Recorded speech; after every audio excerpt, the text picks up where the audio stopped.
नमस्कार, मैं हूं सुधीर चौधरी और डीएनए में आपका स्वागत है। आज हम कश्मीर घाटी में फैले व्हाट्सएप वाले आतंक का डीएनए टेस्ट करेंगे। कश्मीर घाटी में सेना पर पथराव से जुड़ी खबरें और उससे जुड़ी तस्वीरें आपने कई बार देखी होंगी और सुनी भी होंगी, लेकिन इस बार कहानी में एक जबरदस्त ट्विस्ट आया है और वो ट्विस्ट ये है कि कश्मीर घाटी में पत्थरबाजों की फौज को भड़काने वाले सीमा के उस पार यानी पाकिस्तान में मौजूद हैं। पाकिस्तान में मौजूद ये वो लोग हैं जो बंद कमरे में बैठे बैठे अपने फोन पर एक मैसेज टाइप करते हैं और जैसे ही वो मैसेज पत्थरबाजों तक पहुंचता है वो एक्टिव हो जाते हैं और कश्मीर का माहौल खराब होने लगता है। जम्मू कश्मीर पुलिस ने ऐसे 30 से ज्यादा व्हाट्सएप ग्रुप्स की पहचान की है और ये बात आज एक गहरे डीएनए टेस्ट की मांग करती है कि कैसे व्हाट्सएप ग्रुप्स का दुरुपयोग करके कश्मीर घाटी में हिंसा फैलाई जाती है। इसके बाद हम योगी आदित्यनाथ के 2007 वाले आंसुओं का डीएनए टेस्ट करेंगे। आज मुख्यमंत्री के तौर पर योगी आदित्यनाथ का पहला दिन है और इस मौके पर 10 साल पुराने इन आंसुओं का विश्लेषण करना जरूरी है, क्योंकि इन आंसुओं में कुछ राजनीतिक संकेत छुपे हुए हैं। योगी आदित्यनाथ को कट्टर हिंदूवादी नेता माना जाता है, लेकिन उनके व्यक्तित्व में कुछ आंसू और कुछ राजनीतिक पीड़ाएं भी हैं, वो इमोशनल भी हैं। 2007 में मुलायम सिंह यादव की सरकार ने योगी आदित्यनाथ को लोकसभा में आंसू बहाने पर मजबूर कर दिया था, लेकिन राजनीति में वक्त बदलते देर नहीं लगती। अब 10 साल बाद योगी आदित्यनाथ उत्तर प्रदेश के मुख्यमंत्री बन गए हैं और मुलायम सिंह यादव विपक्ष में है। ऐसे में क्या अब मुलायम सिंह यादव और उनके बेटे अखिलेश यादव योगी के प्रकोप का शिकार बन जाएंगे? इस सवाल का जवाब ढूंढना आज जरूरी है। वैसे योगी आदित्यनाथ और उनके मंत्रिमंडल के शपथ ग्रहण समारोह में मुलायम सिंह यादव और अखिलेश यादव एक साथ एक ही मंच पर नजर आए। 2017 में यह पहला मौका था जब मुलायम और अखिलेश इस तरह एक साथ किसी मंच पर नजर आए। हालांकि वो मंच समाजवादी पार्टी की जीत का मंच नहीं था, बल्कि नरेंद्र मोदी और बीजेपी की जीत का मंच था। इस मंच की तस्वीरें बहुत दिलचस्प हैं, इसलिए आज हम उन्हें डिकोड करेंगे। और जिस जम्मू कश्मीर में युवाओं के हाथ में पत्थर दे दिए जाते हैं, उसी जम्मू कश्मीर में पत्थरों और पहाड़ों को काटकर इंजीनियर्स ने एक रिकॉर्ड बना दिया है। भारत में पहाड़ों को काटकर बनाई गई अब तक की सबसे लंबी रोड टनल बनकर तैयार हो गई है।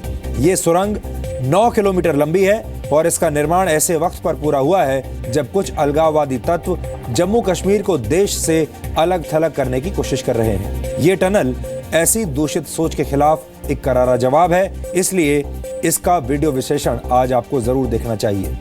लेकिन सबसे पहले आज की तमाम बड़ी खबरें नॉनस्टॉप न्यूज में। योगी आदित्यनाथ ने यूपी के बड़े अधिकारियों को अपनी संपत्ति का ब्यौरा देने को कहा है। 65 वरिष्ठ अधिकारियों के साथ पहली बैठक में मुख्यमंत्री ने 15 दिन के अंदर चल और अचल संपत्ति की घोषणा करने का निर्देश दिया। सीएम योगी ने अधिकारियों को स्वच्छता और ईमानदारी का संकल्प पत्र पढ़वाया। बैठक में अधिकारियों को बीजेपी के संकल्प पत्र की कॉपी भी दी गई और उसे लागू करने का रोड मैप बनाने को कहा गया।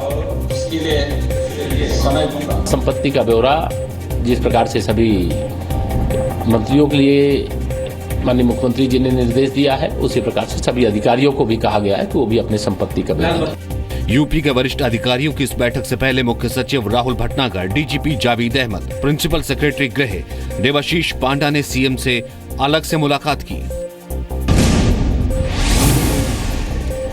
उत्तर प्रदेश के मुख्यमंत्री योगी आदित्यनाथ ने राज्य के डीजीपी जावेद अहमद को कानून व्यवस्था पर सख्ती बरतने का निर्देश दिया है। मुख्यमंत्री ने डीजीपी से कल रात इलाहाबाद में हुई बीएसपी नेता मोहम्मद शमी की हत्या पर भी जानकारी मांगी।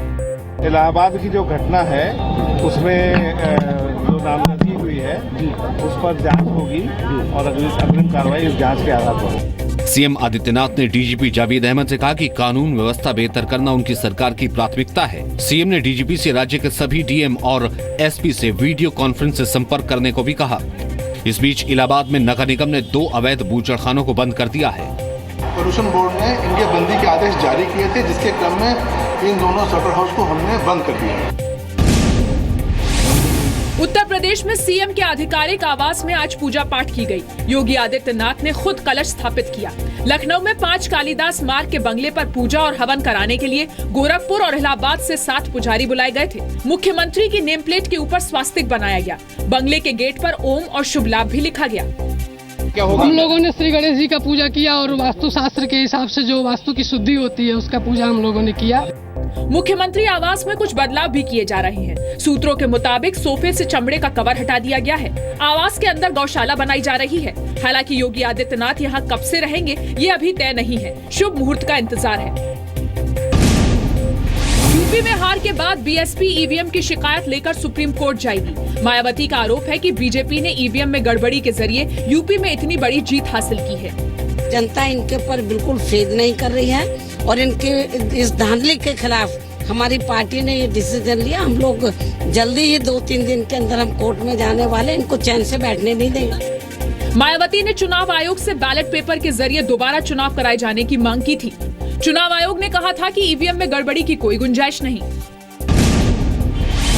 चुनाव आयोग चाहता है कि 2 साल की सजा पाने वाले नेताओं के चुनाव लड़ने पर आजीवन प्रतिबंध लगे। सुप्रीम कोर्ट में दायर हलफनामे में चुनाव आयोग ने कहा कि जिन नेताओं को दोषी ठहराया जा चुका है और उन्हें 2 साल या उससे अधिक की सजा दी गई है, उनके आजीवन चुनाव लड़ने पर रोक लगे। साथ ही उनके सियासी पार्टी बनाने या किसी पार्टी का पदाधिकारी बनने पर भी बैन लगना चाहिए। सुप्रीम कोर्ट ने एक याचिका पर चुनाव आयोग से उसका पक्ष मांगा था। पाकिस्तान में लापता हुए दिल्ली की हजरत निजामुद्दीन दरगाह के 2 खादिमों ने भारत लौटकर बड़ी राहत की बात बताई। आसिफ अली निजामी और नाजिम अली निजामी ने कहा कि उन्हें पाकिस्तान में किडनैप कर लिया गया था। दोनों खादिम आज सुबह भारत लौटे और विदेश मंत्री सुषमा स्वराज से मिले। मुलाकात के बाद उन्होंने बताया कि उन्हें कराची में आंखों पर पट्टी बांधकर सुनसान जगह पर ले जाया गया था। वहाँ एयरपोर्ट पे हमारे भांजे और भी सब अजीज वगैरह आए हुए थे, तेलुगु कर दिया था, तो हमें दूसरे रास्ते से ले गए निकाल के। अब ऐसी जगह थी, कपड़ा डाल दिया मेरे ऊपर, सर के ऊपर, वहाँ से फिर एक कमरे में ले गए। वहाँ पर काफ़ी दूर थी जगह कराची से। आसिफ निजामी ने यह भी बताया कि उन्हें दिल्ली में दरगाह के बारे में भी पूछा गया। कहने के वहाँ दरगाह में पाकिस्तानी बहुत आते हैं, उन्हें आप ठहराते होंगे क्या? हमें क्या जो दरगाह में खादमान है वो सभी मिलते जुलते हैं। वो न वहाँ का इंतजाम करता मैं नाजिम अली निजामी साहब करते हैं सारा इंतजाम जो है वहाँ दरगाह शिव का।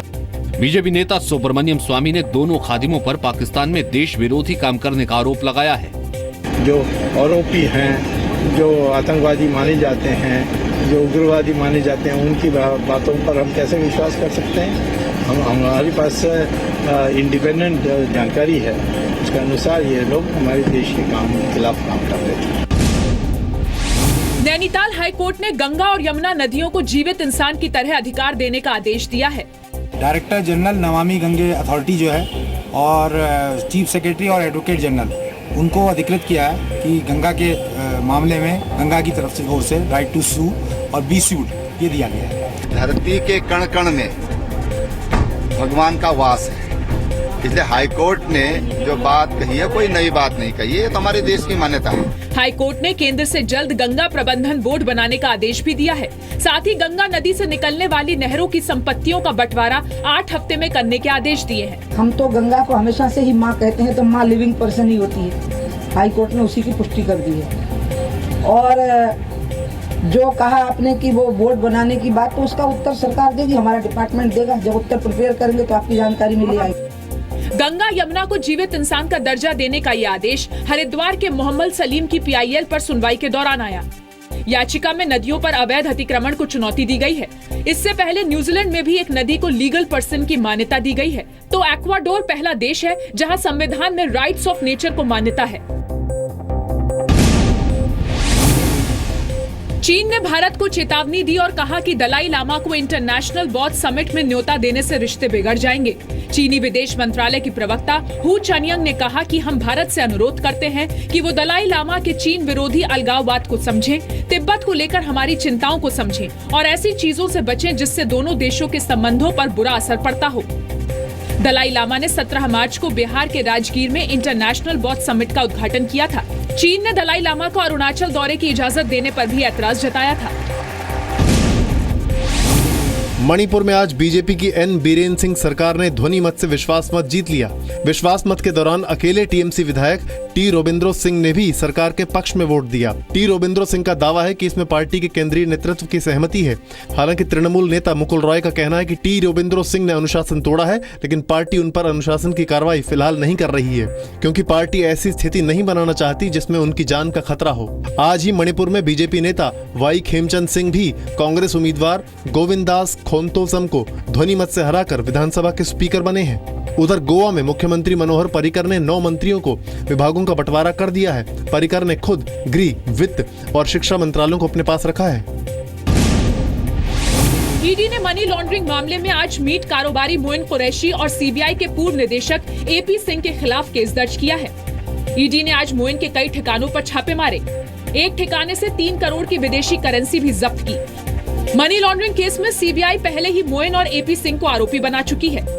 दूसरी तरफ पश्चिम बंगाल के नारदा स्टिंग की जांच तेज करते हुए सीबीआई ने एफआईआर दर्ज करके स्टिंग ऑपरेशन के सारे documents, hard drive, pen drive और सीएफएसएल की रिपोर्ट कब्जे में ले ली है। कलकत्ता हाईकोर्ट ने सीबीआई को 72 घंटे दिए थे। एनआईए ने जाकिर नायक को समन किया है और 30 मार्च तक पेश होने को कहा है। जाकिर को आतंक विरोधी कानून के तहत समन भेजा गया। इसके साथ ही ईडी ने भी 200 करोड़ के मनी लॉन्ड्रिंग मामले में जाकिर नायक की 18 करोड़ 37 लाख की संपत्ति जब्त कर ली। एनआईए ने जाकिर नायक को इससे पहले 14 मार्च को पेश होने को कहा था। आरोप है कि पिछले साल ढाका के कैफे में जिन आतंकियों ने हमला किया वो जाकिर नायक से प्रभावित थे।